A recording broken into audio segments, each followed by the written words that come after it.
What's up, you guys? This is Sam Kwak here, and welcome back to another Wednesday where I answer questions about debt-free acceleration strategy. Also, I fulfill everybody's dreams and hopes and vision for the rest of your life. So, welcome back again, guys. And I've been traveling a lot, as you may have noticed. I know Joel's been filling me in. Joel's been amazing. I've been watching him on live as much as you guys are, and he's done an amazing job. And I'm back, so I'll be answering some questions about debt-free acceleration, as well as paying off your debt, your auto loan, your student loans, credit cards, whatever it may be. I'm gonna go answer your question today. But first, let's go ahead and get some announcements out of the way as I have returned, and we need to get some of these information out to you guys as much as possible. So first and foremost, October 4th and 5th, Daniel and I are co-hosting one of the largest real estate investing mastermind event ever down in Texas, down in Dallas, Texas. So October 4th and 5th, 2019, it's a 2-day event. Daniel and I will be there, so you guys should definitely come, shake our hands, hug us if you like. Not much of a hug person, but I will hug you if you come and join us and partake in this event. So there's gonna be other speakers such as Les Brown Jr., Bryce McKinley, Nadine Massarelli, Jerome Maldonado, Dream, who's the right-hand man of Eric Thomas, the motivational speaker. They're all gonna be there to share their experience of training and their knowledge, so you guys should definitely be there. Tickets start at $99 for the general seating, and if you guys wanna get the ticket, you guys should definitely go to marketdominationmastermind.com. That's marketdominationmastermind.com. You guys can get your tickets. I believe the Inner Circle tickets are all sold out. There were 2 last time I checked. So the Inner Circle is out, I believe. I'll double check. But the VIP ticket as well as the general admissions are still open. Join us at Dallas, Texas on October 4th and 5th. Definitely be there. Okay, so let's go ahead and talk about the topic for today, and I'll go ahead and address some questions along the way. The topic for today is going to be the problem with HELOC, and this is something that a lot of you guys have been pointing out in our videos. You guys like to call me names, which I'm totally fine. I don't know who you are, but we get name called all the time on YouTube for the strategy. And people tell me, well, the strategy doesn't make sense. Why do we have to use a HELOC? Why don't we just pay extra? Isn't a HELOC dangerous? You know, a lot of people vilify the HELOC, mainly because they don't understand how HELOC works. So we're gonna go and break down the essence of HELOCs, what you can do to really mess things up, and what you should be doing not to mess things up, because just like anything in the world, HELOC can be dangerous if you don't use it the right way, such as driving. If you don't drive the right way, the chance of you dying is significantly greater than you driving the right way. So let's go and talk about using the HELOC the right way, and what are some of the ways that you can really screw things up. So just a quick sip of water there. So what can you do to mess up with the HELOC? Well, first thing, let's go and talk about your credit, because HELOC does report to your credit report. And what are some of the ramification that we need to be thinking about when using a HELOC with when it comes to your credit? So your HELOC, your line of credit, is a revolving line. It's a revolving credit. So what that basically means is that utilization has a factor, has a play when it comes to using a home equity line of credit. Now, with a mortgage is not a revolving line, so you don't have to worry as much when it comes to the utilization rate. So let's first break down what utilization rate is, because I know a lot of you guys may not know. Your FICO score comprises of 5 factors. Your FICO credit score comprises of 5 different factors that influences your credit score. So if you are one of those people that, you guys put your credit as a trophy, you guys want to protect your credit, which there's nothing wrong with that. I think that there's a significant responsibility for all of us to protect our credit as well as to manage our credit properly. But there comes a time where you have to ask this question: do I want to use my credit as a tool, or do I just want to leave it perfect and pretty all the time? Right? Because credit is a tool, right? You have to use a tool to build and make something happen. So it's kind of like buying a hammer and making sure that the hammer is clean and shiny, right? There's no dents, there's no marks on it. But what's the use of having a shiny hammer when you really can't use it to do anything with it, right? You have to use your hammer to actually build something to make things happen. So credit is very similar in that way, where yeah, you can keep it nice and perfect, you can keep it shiny, you can keep it 850 or 900, depending on which credit score you're using. You can keep it that way, but if you don't actually use it to build wealth and income and profit, really doesn't mean anything, right? So when you're dealing with a home equity line of credit, by using a home equity line of credit, it can have a negative consequences to your credit. But using the HELOC the right way can help you save money on interest and time. One of my good mentors once told me that whatever is good for your financial, so when you make a decision that's good for your finances, it may not necessarily be good for your credit, okay? And whenever you make a decision that's benefiting your credit, it may not be the best decision for your finances. And here's what I mean. If you use credit cards and you are a frequent user of credit, well, what does that mean? It means you have to pay interest, which is gonna cost you more money. But it can be really good for your credit score, right? It can be really good for building relationships with the bank because you're paying profit, you're giving profit to the bank. So whatever it may be good for your credit may not always be good for your finances. Just remember that, and vice versa. So when you use a HELOC, it may not be the best thing for your credit at all. In fact, if you use more than 30% of your credit limit, it can start to hurt your credit score temporarily. So let's say you have a $100,000 credit limit on your home equity line of credit. If you exceed more than $30,000, it can start to show some drop on your credit score. Okay. Now you have to weigh in. This is where you have to weigh in some factors here because, or weigh in on your decision because the more you use your HELOC, okay, as in more of the more of the limit that you're given, you're going to start to see a negative consequence in your credit. But it can be a good thing for your finances. It can help you save money. It can help you save time. It can be a good thing to help you save money in general. But if you are protected, if you're like, man, I really don't want to sacrifice my credit, I want to protect my credit for future use, then it might be better. It might be a good thing for you to keep your HELOC balance less than 30% of the line limit. So going back to the $100,000 example, you may just keep the HELOC limit or HELOC amount and balance below $30,000 at all times. Okay, so that's something that you guys should all keep in mind when it comes to using a home equity line of credit, and always thinking about protecting your credit. That's huge. So so you guys know that we're going to be answering questions. The comment box is definitely open. I'm paying attention to what's going on. So definitely go and put your questions there and any comments along the way about the debt-free acceleration strategy or any of the other topics that we talk about here in the Kwak Brothers.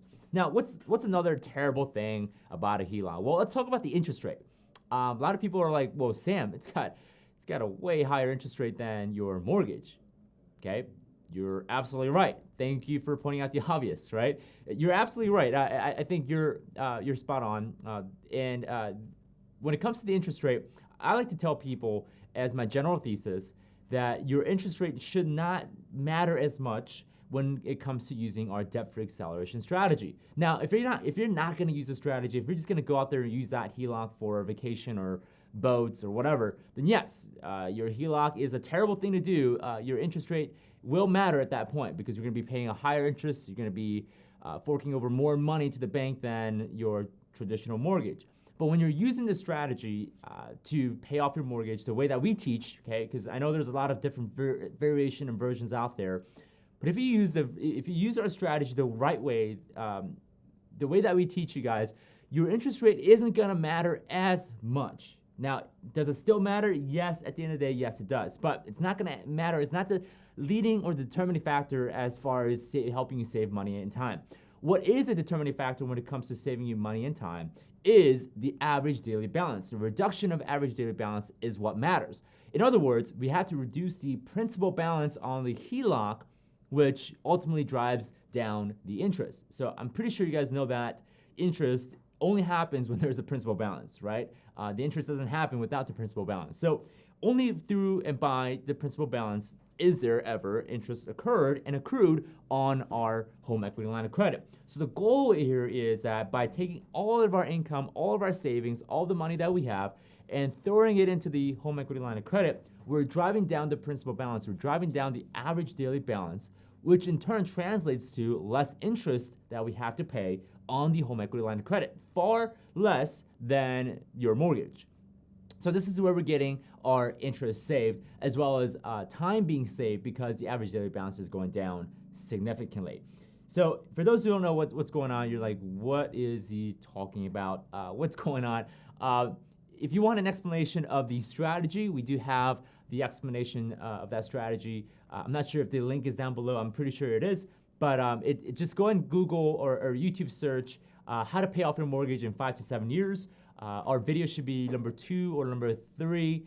It might be number 1, but I'm just gonna go with the safe route and say number 2 or number 3. But go and search how to pay off your mortgage in 5 to 7 years. There's a video of me explaining how this strategy works as far as helping you pay off your mortgage faster using a tool like a home equity line of credit. Another bad or things that people say about the HELOC that's terrible is that people say, oh, the HELOC interest rate is variable. It can change. Not only is it high, but it's variable. Well, that again also is true, but you got to understand the context of, again, the interest rate doesn't matter as much with the strategy, but when it comes to the variable part, there are HELOCs that offer fixed rate option. Now, does it incur a little bit of fee?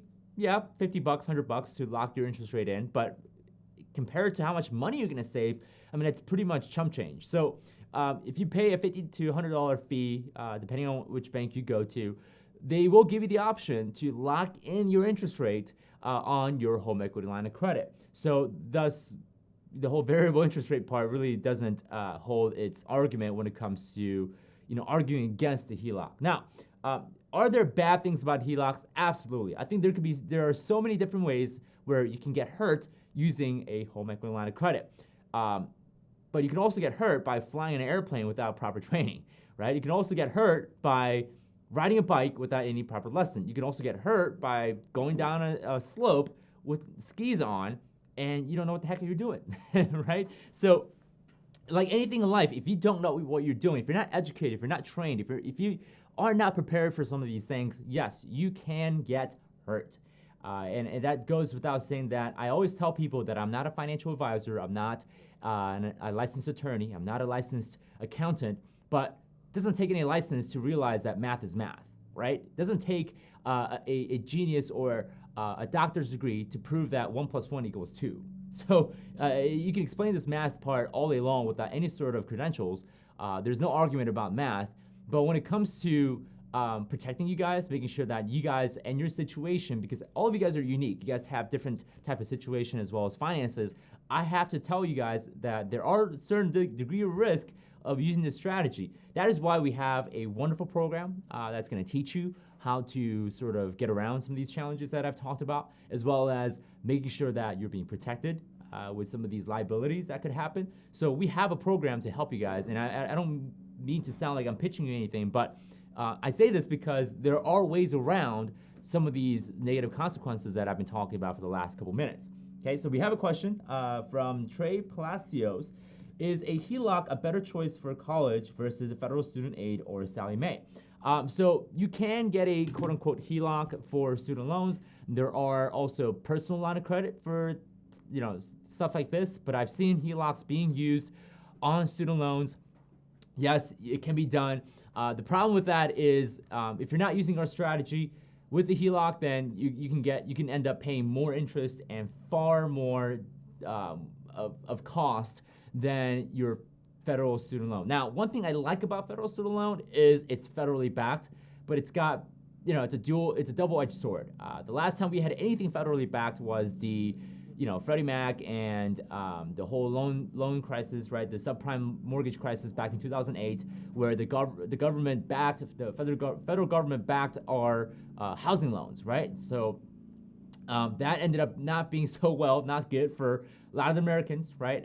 We ended up having a lot of foreclosures and a lot of difficult times for different people. So whenever there's a federal government-backed anything, I'm very wary of it. I'm not a big proponent of it, but at the same time, one thing that is good for federal student loan is that the government also backs these banks, and a lot of times the banks will give a lot of forbearance, which means that they'll delay the student loan payments. They'll also put students on income-based plans, which can or cannot be good, because again, if you don't pay any of the principal balance back, it can start accruing interest, which later on, the balance will just grow and grow and grow and grow, where it'll be nearly impossible to pay back the loan. But it's more so, now that I'm thinking about it, it's more so a Band-Aid to a greater problem that I think we're gonna have later down the road for a lot of our students. So using a line of credit to pay off your student loan can be a very good thing. Again, you have to do it the right way. You have to make sure you follow the direction. Don't go off and create your own version of it or variation of it, because you can end up paying more, or you can end up messing up if you use the wrong method of the strategy. But it can be a really good thing if you use a line of credit to pay off a student loan, or to get into to fund your education, but use the strategy to pay off the line of credit. I think it can be a very good thing, and you'll end up saving a lot of money and interest. Okay, so yes, it could be a good thing. Okay, just depends on as the user of the strategy, how educated and prepared are you to use the strategy. Okay, it's like me handing you a gun, okay, and expecting you to know how to properly take care of it. Not gonna happen, right? Before I hand you a gun, I wanna make sure that you're properly instructed. I wanna make sure that you know how to handle a firearm. I wanna make sure that you know all the safety and different things to protect yourself. So it's the same way. Anything in life really comes down to who you know how to use things, and how to prepare for things. It really comes down to that. So when it comes to line of credit and the dangers of it, yes, it exists, but be prepared, be educated.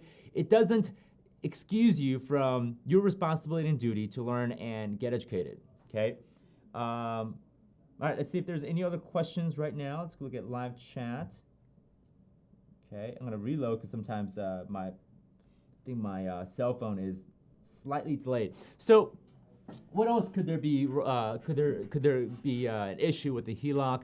The other thing is the whole dealio with calling or freezing the HELOC. I know we released a video about it a couple weeks ago, I think 2 or 3 weeks ago. We released a video about why and how the bank could potentially freeze your HELOC or completely take it away from you. So one of the big reasons and the big happenings that we saw was 2008. In 2008, a lot of the banks froze or just completely shut down the HELOC, leaving a lot of people in heaps of trouble. Why does that happen? Well, we have to explain what happened in 2008. In 2008, what happened was that when it comes to housing, we created artificial demand, meaning these demand, the desire for housing wasn't really there. It was really there mainly because financing was easy to get. Like anyone and everybody could have gotten a loan, a subprime loan from a bank, right? You can just walk into the bank, say, hey, I make $150,000 a year, give me a loan, right? And the bank would be like, hey, here you go, here's a bank, sign right here, and let's get you going. And that was the mainly problem, because anybody and everybody could get a loan, and pretty much what that meant is anyone could buy a house. When everyone and everybody can buy a house, that artificially drives up the demand, and it's not good because people who don't have business in buying a home end up buying a home. Or people who are speculating in real estate investing are getting into real estate investing, and they don't know what the heck that they're doing. So they get into real estate investing, and they're terrible. They don't know what they're doing. And of course, this all comes down because banks were playing around with these loans.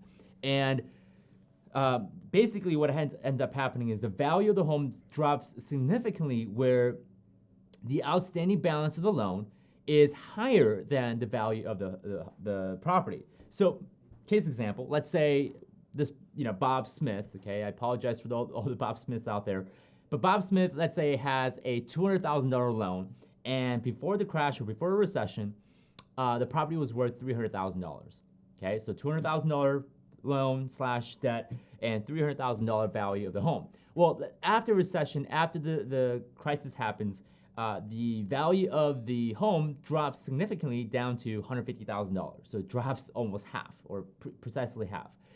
That means that Bob Smith's home, or the property that he has, is worth $150,000, and he still owes $200,000 to the bank. So here's the problem. Bob Smith is now underwater, owes more than what his property's worth. The bank looks at this and says, uh-oh, this is bad, this is trouble, he's default. So if you look at a mortgage document, if you look at a promissory note, most banks are gonna stipulate a clause in there where it says that you have to maintain the home value, or you have to make sure that the debt balance, the amount of money that you owe, falls underneath the home value. So that could be 80% or 90% of the home value, where your debt cannot exceed a certain percentage of the value of your home.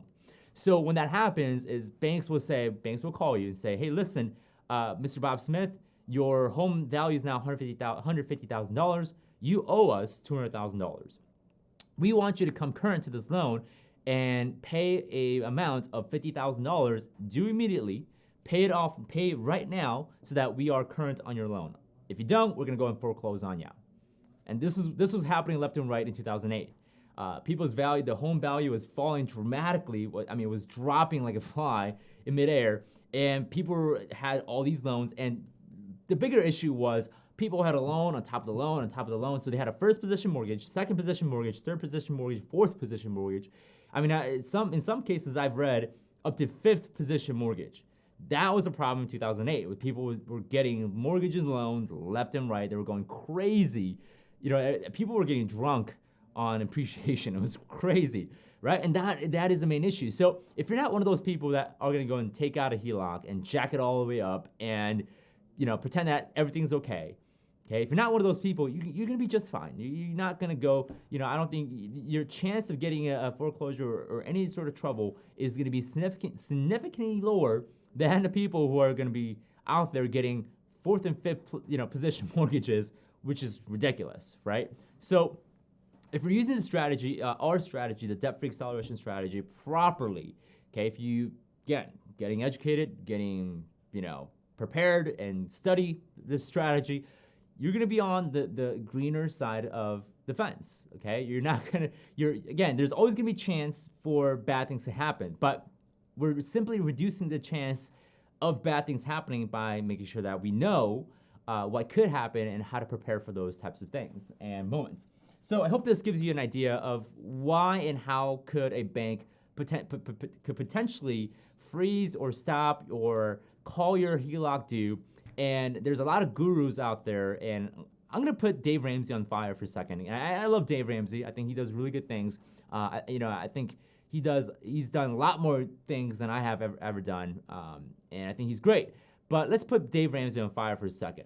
Dave Ramsey likes to put HELOCs and all of these great instruments that could be used for good, and vilifies it and makes it sound like it's the last thing that people want.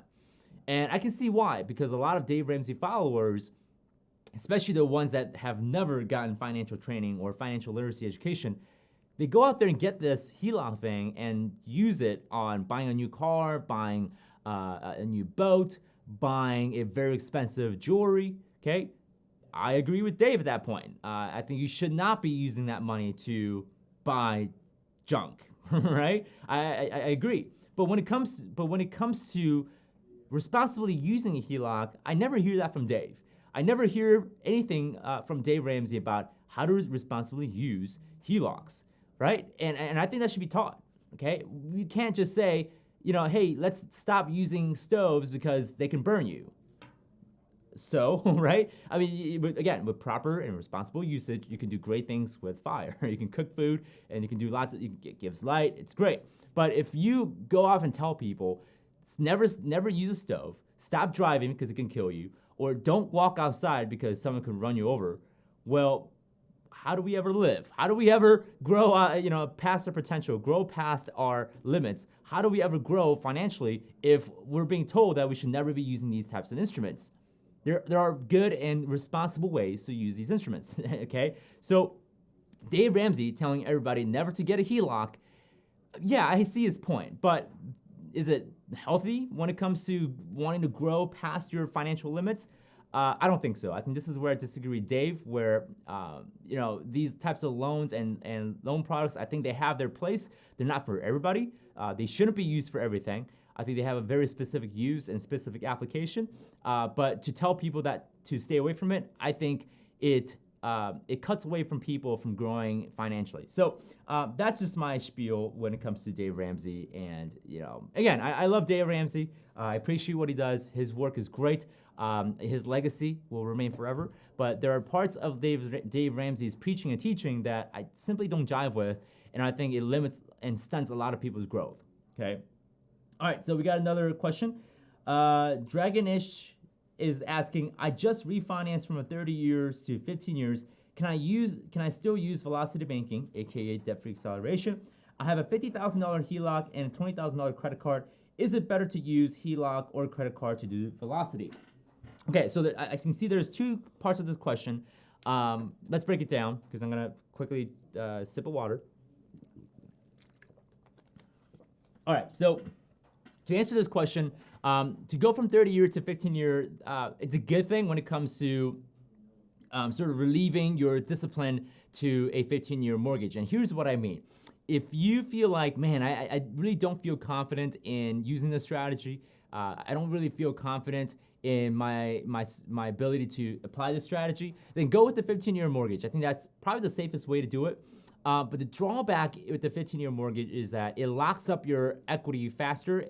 Yes, it's gonna save you money and time, for sure, but it locks up your equity and principal for those types of emergencies or life happenings that could happen that you're gonna need to use some money. You can't go around asking family members for money when it comes to an emergency. So why I love the HELOC strategy when it comes to life emergencies and things like that is when you use the HELOC strategy, you can always access the principal balance when you absolutely have to. Now, should you access it like every month? No, I think you shouldn't. Maybe once every 3 years or four years when absolute tragic happens. So one thing that a lot of people I got to remind is that HELOCs are a revolving line of credit, which means that you can pay back and reuse whatever open portion of the HELOC that you have available. So what's beautiful about this is that you can, on a HELOC strategy, you can choose to play the 15-year mortgage game, but you're not actually on a 15-year mortgage game, which you still have that 30-year mortgage, but you're choosing to treat the HELOC as a 15-year mortgage. And you're really getting the same thing, but the difference is that you can access the equity and principal later down the road when you absolutely need it. And let's say you're a real estate investor like me, and you come across an opportunity where you just simply cannot pass up, right? This deal, this opportunity can make you $100,000 or $50,000, stay conservative. So if you absolutely need to access the funds, then the HELOC strategy can give you that flexibility as the liquidity to be able to deploy funds when you need to on these types of opportunity. Whereas a 15-year mortgage, your traditional 15-year mortgage, once the money's gone, the money's gone, unless you go and refinance again, which I don't condone. So when you do the HELOC strategy, not only it affords you a lot of flexibility as well as a quote-unquote payment plan, it gives you that liquidity and the safety net when you need the money the most. So I hope that answers your question. When it comes to the credit card versus a HELOC, I would definitely prefer the HELOC better. Credit cards can work. It's just a lot of different moving parts. But if you have to do it on a credit card, it's still better than doing the traditional 30-year mortgage. So if you can get a HELOC, a home equity line of credit, great, awesome. Personally, what I would have done was stuck with the 30-year mortgage, just get a home equity line of credit and use that towards paying off the 30-year mortgage. Or you can go and just simply replace your 30-year mortgage with a first position home equity line of credit, which basically you're replacing your mortgage with a home equity line of credit and just going about using the strategy to lower the average daily balance, which saves you time and money, and you'll be on your way to saving lots of money. So I hope that this answers your question a little bit and give you a little clarity. Don't feel bad about refinancing from a 30-year or 15-year. It's still a good move. It puts you in a locked-in position, but that's just the problem. It puts you in a locked-in position where you don't have that sort of liberty and freedom to move money around if you have to. Okay. JK, great name, is asking, aren't HELOCs susceptible to being closed in real estate market downturn and crash. So JK, I think you just missed it. I addressed this this conversation maybe 15 minutes ago, 10 minutes ago. So if you have the opportunity, once the live is over, go and rewind back to the beginning and watch it, because I did a whole 10-minute segment on what happens during a market recession, during a crash, during a downturn, and how do you need to prepare for that. So go and watch that. I think that's gonna answer your question. There's folks here on live that have been here from the beginning, so I don't want to go back and re-explain myself, but go and watch the beginning part again, the replay, once this is up, okay? Mike Miller is saying, great job. Appreciate it, Mike Miller. Appreciate your, I know, Mike, you've been on our live for quite a while, so appreciate you being here, and I appreciate your support, and thank you for your continuous participation on our live Q&A shows. Appreciate that, okay? Grace B2U Vanilla is asking, if a HELOC gets closed down in a downturn, can they then demand it to be paid off immediately, and can they force a foreclosure if not paid? So I'm gonna give you the hard truth. Yes, if they close the HELOC on you, they can demand that you pay the balance up front. Or they might be nice to you and say, you know what, we're gonna close it, and we're gonna put you on a 10-year amortization or 15-year amortization, or if they're really nice, they may give you 20 or a 30-year amortization to pay it off, okay? So let's say you have $50,000 on your home equity line of credit, bad things happen to the economy, North Korea sends a nuclear strike on Washington, D.C., and all hell's loose, whatever that may be, okay? And then the banks are like, oh my gosh, we need to lock up all these HELOCs, or real life situation, or likely scenario that could happen is we may actually go on a very serious economic trade war with China. If that happens, it could trickle, and again, I may omit all the details, but it could trickle down to the economy turning down. The global economy is not doing well right now. The U.S. is doing really great. The United States, I think we're at a phenomenal position. Unemployment's really low, GDP is really high, but the global economy is poo-poo right now. It's terrible. But that could also have a ramification in our economy. So if there is an economy, and I do believe that there is gonna be a downturn very soon, if and when the recession does happen, and let's say your $50,000 home equity line of credit is frozen and closed down for whatever reason, the banks have a couple of options that they have. First option is they close it down, and they foreclose it, and there you have it. Obviously, you can always stop this from happening by paying up whatever they're demanding.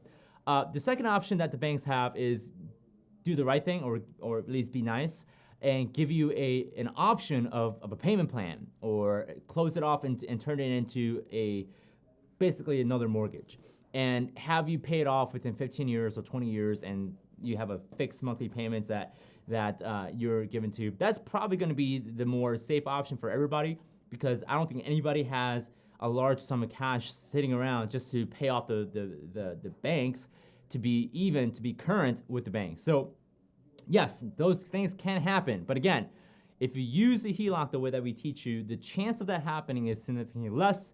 This is why you guys should all sign up for our programs. Again, I'm not trying to pitch anybody here, but you guys should all sign up for our programs and get our expertise and our education when it comes to using our program and our strategy. Now, for those who are interested in our program, you have to go to debtfreeacceleration.com. Again, that's debtfreeacceleration.com.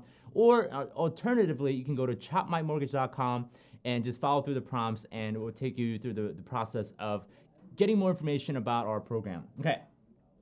So I hope that answers your question, Grace B2U Vanilla. That's your username, so I'm gonna address you as that. So yeah, there are consequences for using bad HELOCs, and I think this similar thing is gonna happen. The whole 2008 scenario that we've seen, I think is gonna happen again, but I think it's gonna happen again to student loans, which it's not gonna be the homeowners this time. I think it's gonna be the students. Unfortunately, a lot of my friends who are in the mid-20s, late 20s, are gonna be the one that has to pay for this, unfortunately, for this really, really bad student loan crisis that we're going through. We're at, I believe, I know we're past $1 trillion already. I think we're at $1.6 trillion when it comes to student loans. I've yet to check the most recent data, but the most recent data that I have in my head is 2018. So I got to check what the last quarter of the total accumulation of student loan was. I'll have to check and come back to you guys on that one. But we're at a really, really big mess right now with student loans. I mean, the banks are playing hot potatoes right now again with student loans. So we're not in the best position when it comes to student loans and the way we have it set up. So now is the time to pay it all off, right? Using our strategy, pay off your student loans, pay off your debt, stay liquid. You know, it's really important that we are preparing for the worst. So just make sure you keep that in mind. Okay, so another question is, you can just call me Grace. Okay, great, awesome. That's my wife's name, so I absolutely love that name. So awesome, Grace. I hope that helps you get some clarity as to what could potentially happen. You know, anything could happen. You driving down tonight, okay, someone could come and swerve down the road and hit you, which I really, really don't hope that doesn't happen, but there's apparently a million ways to die, and I hate to sound morbid, but you know, there's many things that could go wrong, but we have to trust and put faith in a lot of the things that we do around the world. And it's very much a surprise that I was able to survive my teenage years because I was such a bad kid. Okay, it's a big surprise that I was able to make it out of my childhood. Okay, because I was a rough child. You would not want to have me as a kid. I was a really, really, really. Some may say I was emotionally disturbed, but I'm glad I made it alive through the grace of God. It's a miracle. So we're taking some more questions, and I appreciate Dave putting that comment on. Yes, please do subscribe and like our video. We do very hard work here. Dave, Chris, all of us here work really, really hard. They come here. Sometimes they come in and show up, nothing happens, and it's a lot of work. So I appreciate all of you guys subscribing and clicking like on our video, commenting, all those things. Really, we don't invest in our studio without your participation and your support, and appreciate all of you guys for being on board. And I'm going to publicly thank all my team here, Dave, Chris, Joel. They're great people, irreplaceable for sure. So appreciate all of you guys, and you guys can definitely show appreciation back to us by subscribing and liking our video. It does a lot to our YouTube algorithm and boosts us up so that we can get our message across to as many people as possible. So appreciate all of you guys for doing that. So we'll take some more questions. It is 11:37. We got about 15-20 minutes left. I'm gonna take a sip of water here. So when it comes to the HELOC, again, this also applies to the all-in-one loan. I know we've been preaching about the all-in-one loan for some time now. The all-in-one loan is pretty much the same thing. It works just like a HELOC, but one thing I love about the all-in-one loan is that it does give you a little bit more protection when it comes to this whole HELOC freezing up and closing down thing, mainly because your all-in-one loan that's out there is essentially your checking account and your home equity line of credit rolled into one. So it's a very unique product where you have a very safe financial instrument, your checking account, rolled into something that could turn into a very unstable financial product. So when you roll that into one, your odds and the chance of foreclosure or closing down is very, very low. So that's one big thing, one good thing about the all-in-one loan. The problem with the all-in-one loan is that it could be very expensive to open it. The closing costs can be rather high, but it is definitely a payoff or a trade-off when it comes to the safety, also the convenience that you get with the all-in-one loan, and it's much easier to do the strategy with the all-in-one loan because it just kind of happens automatically. So, but there's always pros and cons, right? The pro is that convenience, less of a risk for foreclosure or shutting down. The con is, it costs more upfront, and it could be anywhere between, I don't want to quote closing costs here on live, especially on a public domain or public platform, but it could be in the thousands. So just keep that in mind when it comes to the all-in-one loan. Ethiopian Prince, I love that, is asking, what is HELOC? Home equity line of credit. In fact, we just released a video yesterday on what is a HELOC. So Ethiopian Prince, you should very much subscribe to our YouTube channel and hit the bell notification icon so that you get notified in our videos. We just released a video yesterday breaking down what exactly is a home equity line of credit, and I spent about 10 or 11 minutes on what is a HELOC. I break down into the great detail. So definitely watch that video because I think it's going to give you a lot of the answer that you're looking for that addresses that question. Okay. Jay Orr is, got your email about bird dogging, 72 units, actually it's 75 units in Georgia. We'll love to take offline and discuss further. You have my number via email. So yeah, I'll definitely look for you, Jay. Once I'm done here on live, I'll definitely look for you, Jay, and we'll have a conversation. Okay. Trey Palacios is asking, what is your projection on what will be happening with student loans? We have children that is relevant to. Yeah, student loans. So student loan itself is not terrible. I think it's a good thing that our country, our banking institution is offering a chance and opportunity for people to attend education, which I have a completely different opinion about education right now. I think a lot of you guys know where I'm going with this, but right now the state of our education is awful. It's terrible. It's probably the most disorganized thing ever. And I'm not a big fan of it. Right now, I think education can be revolutionized. I think what we're really doing to our kids and our children, we're basically putting them in a farm, and we're basically shoving down a bunch of useless information and knowledge so that they can later on become obedient to our corporations and do really nothing. So I'm not a big fan of the education. I'm not a big fan of what we're doing to our children. We're taking away the creativity as well as the freedom away from our children to go and create and produce real things and ingenious things that can go and solve real world problems. I don't think that's happening in colleges. I don't think that's what's happening in high schools. I don't think that's what's happening in middle school. I think education needs to start by bringing out creativity and bringing out the genius out of every one of our kids. I think that's what education should be, not shoving down a bunch of knowledge and times table to our kids, which can be relevant, but I disagree. But what's happening with the student loan is that the main problem that I have with student loans is that it's being given out like a candy. You can be really poor. We can be not making much money, and it's just being given out like a candy. Okay, and that's the problem, is that student loans are given out based on need, not based on merit. I think if you want to get student loans, I think you should be at least getting a solid GPA or at least good grades or good test scores to get student loans. That way it proves that you have some capacity to be able to pass college and to go out and get a job, right? Pay the student loan off.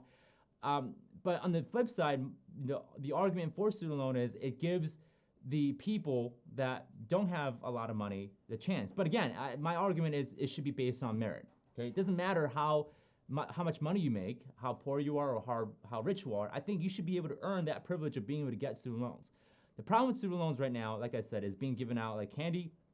People who don't and shouldn't be getting student loans are getting student loans, and of course, they're this is why we're facing an 11.7% default rate on student loans. So for every 10 kids that go to college with a student loan, one student, one graduate is not being able to pay off their student loans, or they simply can't make the payments. And that's a big problem. That's a big percentage of people not being able to pay for their student loans. So that's one big crisis. The second big problem is that the banks are now playing games with student loans. What they're doing is they're taking all these student loans, okay, thousands of student loans, okay, different notes that they have with different students, and they're bundling them up into a bond product called Slabs, Student Loan Asset-Backed Securities. You guys can look it up. It's on Google. You guys can Google Slabs, SLABS, okay? That's precisely what it is. It's BS. Slabs, right? Student Loan Asset-Backed Security. And what they're doing is they're selling this off to investors in Wall Street. Very similar to what we have seen in 2008. If you guys ever watched the movie Big Short, which I recommend that all of you guys should watch. It's a great movie. It's got Ryan Gosling, Steve Carell, all the great people acting.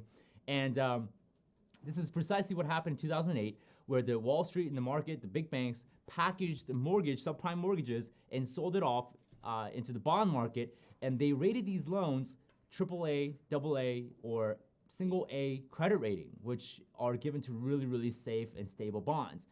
Well, the problem with Slabs is that they're bundling up all these student loans, which are highly unstable, default rates really high, and they're doing the exact same thing. They're selling it off to investors as bonds, they're rating it as safe, and this is where we're gonna run into big problems when it comes to student loans. I think, and I don't wanna get political here, I think the government should get out of student loan business. I think the government should get out of education business, period. I think their job, as far as student loans, it should be nothing. I think student loans should be privatized. I think student loans should be given out based on merit, not based on need. That's just my opinion. You guys can disagree. Everyone's entitled to opinion, but I think that's one of the big ways to keep people from having debt. And I think this is a great way to reward people that should be going to college and actually doing things that they are gonna do in college. So that's just my, spiel, my take. I didn't mean to go and throw in the government in there, but that's just my take. Okay, next question is Tabitha Fridays came in late. If you already discussed, let me know. Looking to pay off mortgage, still have 27 years, but had car loan for another 3 years with a 0.9% rate. Should I use HELOC to pay off auto loan first? So Tabitha, one of the things that we teach is called cash flow index calculation.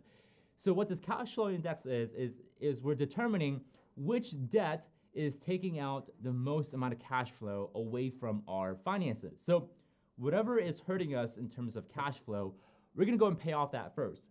Now, this can be your auto loan, this could be your mortgage, we don't know. I really don't know your situation, but one thing you can do is, this is something that we teach in our program. We help you determine what the cash flow index is on each of the loans that you may have, credit cards, student loans, auto loan. And we're gonna determine, using actual facts and scientific method, to determine which debt is hurting you the most with the context of cash flow. Because after all, if we wanna retire, if we want to enjoy more freedom, if you wanna travel more, if you wanna spend more time with our family, we want more cash flow, right? We want more money in our pockets at the end of the month than what we are spending. So what we want to do is we want to take a look at which debt is hurting you the most in terms of your cash flow, and eliminating that first, so that it creates more cash flow for us that we can then use to attack other loans and reduce any other debt that we may have. So I hope that answers your question, Tabitha. Grace is saying, love your statement on education. Thank you so much. I appreciate your comment. Cesar is asking, question, got a rental with $45,000 equity. I owe $195,000 worth $235,000. Would you recommend refi and borrow the $195,000 I owe to lower my mortgage and make passive income on rental difference monthly? So right now, and this is just more of a general statement, I don't mean this to be a specific statement to your situation, because everyone's a little different. But right now, I think it's a terrible thing to refi. One of the big reasons why I think it's a terrible thing to refi is, right now, I think we're also dealing with phantom appreciation. I think right now the appreciation that we have is not real. And considering the fact that Daniel and I are predicting that there's gonna be a recession next year, may not be the best thing to refi right now. I think the best thing to refi is probably 2 or 3 years into the recovery after a recession. And if I were you right now, I would just utilize our HELOC strategy to pay off your debt as much as possible, lower that principal balance, because once the recession hits, the value of your rental property may drop. I don't know how bad of a drop, but it can drop to where you may owe more than what your property is worth. So that's not where we want to be. We want to be able to survive the recession by lowering the balance, trying to get out of debt as much as possible, so that we can weather through the storm. And once the recession happens, we can come back to buying mode. We can be a little bit more aggressive, refinancing, taking equity out to buy more property, because when we're recovering, when we're getting out of the recession stage, that's where we're gonna go and pick up some natural appreciation. So I don't think is the best idea to refinance right now, even with the argument of, oh, I'm gonna refinance at a lower rate. The Federal Reserve just, they lowered the interest rate a couple months ago or a couple weeks ago. I still don't think it's a good idea to refinance right now. A, because it resets your amortization clock. So if you've been in, 3 years into the mortgage, it's not the best idea to go and refinance and start that clock all over, which means that you're gonna have to pay a lot more interest. So not the best idea. Next thing is that I don't think you should get into more debt right now. Even for our business right now, we're trying to get out of debt as much as possible. We're trying to pay off as much debt. I mean, we have corporate debt, but we're trying to pay that out as much as possible. We're getting aggressive here, folks. We might go back to rice and beans, but in all seriousness, I think right now is not the time to go aggressive. I think right now is best time to get conservative and get really defensive and protective of your finances, especially in good times. Okay. All right. June Huang is just typed in Korean. Appreciate you. Tabitha is saying, use the formula to determine that auto loan is lower index, but was curious because of the 0.9% interest rate on the loan, if it would benefit me to use the HELOC. So I know you may have missed it. I know you may have said that earlier, but the interest rate, folks, and I really hope that this goes straight into your heart, the interest rate does not matter as much when using our strategy. Keyword, when using our strategy, okay? If you're not gonna use our strategy, then yes, start focusing on interest rate and follow the rules that the banks have set. But if you're using our strategy, the interest rate does not matter as much. There's two things that we're focusing here, folks. The first thing we're focusing on is the average daily balance, lowering the principal balance as much as possible, as fast as possible, so that we're not paying as much interest, and the interest rate does not have any power because we're lowering the principal balance as much as possible. The second thing that we're focusing on is cash flow. Okay, so if we want to retire, have more time, create more of freedom in our life, we want cash flow. Okay, we want cash flow as much as possible. If that means that we need to go buy rental properties, yes, I condone buying rental properties. Absolutely, this is our channel. That's what that's all about. So interest rate is just the bank's game to get you stuck in that debt mode. The banks want you to think about interest rate. They want you to focus on the interest rate because they know even if a 3% or 4% interest rate on an amortized loan, they can still make a lot of money on that 3% or 4% interest rate. Even 0.9% interest rate, okay, they want you to focus on the interest rate because that's where they make money by keeping you from being aware of the principal balance, by keeping you away from being aware of how to reduce the average daily balance. So, guys, don't just focus on interest rate. That should not be the sole focus on when it comes to paying off your debt. Okay, is it a factor? Absolutely. But I think the focus should be on lowering the average daily balance, killing the principal balance as much as possible. I think that's what the focus should be about. I think the banks have been misguiding us mainly because they want to be profitable. They want us to leave. They want to put us in a state of ignorance so that they can keep on making money on the interest that they're collecting off the general consumer public. So very important that we don't fall into the bank's game and bank's traps and bank's rule, because that's exactly what the banks want us to do, is to play by their game, play by their rules, play by their set of standards or their education that they have for the consumers. We have to play a little smarter. We have to sort of beat the banks with their game that they have set up. And to do that, we have to lower the average daily balance, play with the principal, okay, and focus on cash flow. All right. Okay. I'm gonna take on a few more questions, and we're gonna go wrap this up. We're gonna come back next week with Daniel with some really, really amazing some tips and tricks on real estate investing. Let's go and address. Here we go. Dragonish is asking, I have a 15-year mortgage, and after paying all my bills and mortgage, and still have cash left. Congratulations, Dragonish. You're actually the 28%. In fact, actually 22% now.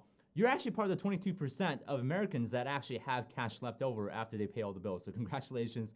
That's amazing. Can I still use velocity debt-free acceleration to pay my mortgage faster than 15 years? Absolutely, you can. You absolutely can. Again, 100% know of a certainty without getting into your finances and looking into your cash flow, looking into expenses and income.